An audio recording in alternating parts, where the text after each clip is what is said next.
Skauti v podtatranskej oblasti sa vo veľkom počte stretli v Spišskej Novej Vsi. Skoro 250 detí od Liptovského Mikuláša až po Levoču pri príležitosti Sviatku svätého Juraja. Tak už každoročne ako oblasť organizujeme takúto veľkú akciu pre všetky deti z oblasti, kde sa môžu stretnúť, vyhrať, socializovať a myslíme aj samozrejme aj na starších, lebo je dôležité, aby sa aj oni spoznali v oblasti, ktoré je takým našim primárnym cieľom, spojiť všetkých skautov od Mikuláša až po Levoču. Vidíme na Slovensku, že ten počet skautov stúpa. Keď odznela korona, tak celkom bol taký nával detí, že chceli zase takéto aktivity, lebo máme veľa aktivít vonku, čo je lákavé aj pre rodičov, aj pre deti. A vy ste odkiaľ?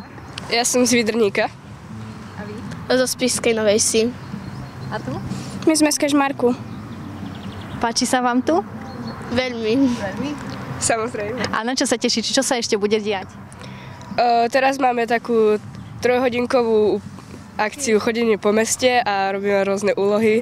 No, my máme teraz takú mestskú hru, takže hľadáme po celom meste rôzne stanovištia a za ne získavame body. A aké stanovišťa ste už našli?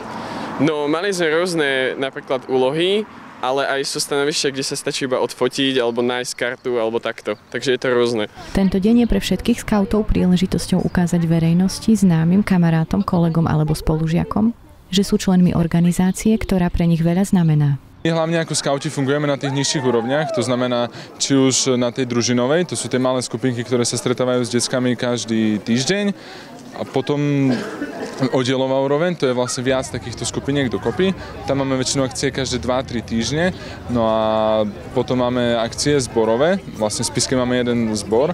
No a zborové akcie máme väčšinou už pri nejakých príležitostiach ako zbor, väčšinou zastrešujeme také akcie ako Betlehemské svetlo, Deň narcisov napríklad teraz nedávno, ktorý bol. Raz za čas sa stretávame ako celá oblasť, práve minulého roku bol Svätý Juraj práve v Starej Ľubovni, tohto roku ho máme v Spišskej, no a uvidíme, kde bude na rok. Štandardne my sa stretávame s deckami vždycky jeden deň v týždni po obede na 1,5 až 2 hodinky, s tým, že vlastne pre deti máme pripravené stupne napredovania, plníme s deckami tých bobríkov, my to voláme teda odborky a rovnako máme pre deti pripravené rôzne výzvy, no a celú tú našu činnosť sa snažíme viesť takou hrou. Oslavy Sviatku svätého Juraja sa konajú každoročne 24. apríla na celom Slovensku. Svätý Juraj bol v časoch Rímskej ríše vojakom a po priznaní sa ku kresťanstvu bol v 4. storočí mučený a popravený. Pre svoju chrabrosť a nebojácnosť sa stal patrónom skautov. Zmyslom tejto akcie celkové je stretnúť sa mladí, stretnúť sa skauti z tohto regiónu.